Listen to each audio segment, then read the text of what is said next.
I got married at 19, was married for 10 years, and then got divorced. And that was devastating to me. Got left for another man type of thing, That was a period in my life when I really wanted to die. I had 2 occasions where I literally I had a plan and went and started rolling through it, and both times God stopped me. He showed up. It was like an encounter to save me from the moment, but it didn't fix the problem. Like I was still super depressed and still, thinking about it. I started engaging in, for me, my vice was sex. I wanted that intimacy. I wanted to feel worthy of someone's love and affection. So I went through a stream of, wasn't just randomly hooking up, but it was like, I was dating people I knew I shouldn't, they weren't living for Jesus at all. And we were just, immediately started sleeping together, and kind of a cycle of that, which I knew was sin. I knew it was wrong. I knew God didn't want me to do it, but it felt good. And I didn't know how to pull myself out of that hole. And I felt like I'm unworthy to be in his presence because I'm walking in sin. I started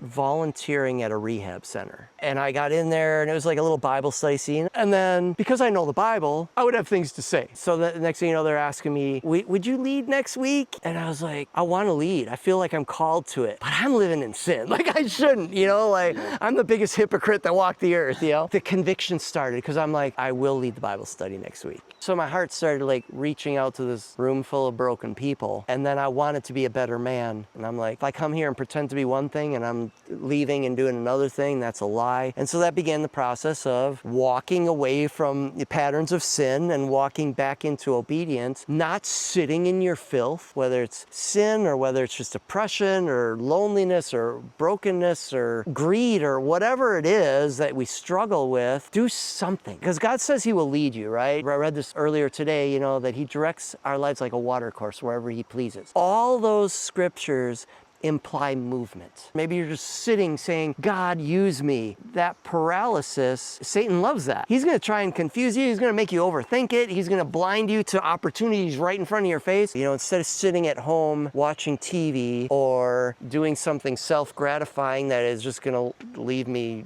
kind of empty a few hours later, I made the sacrifice. I got out and I did that thing, and that thing led to that thing, which led to that thing, and now all of a sudden I'm okay.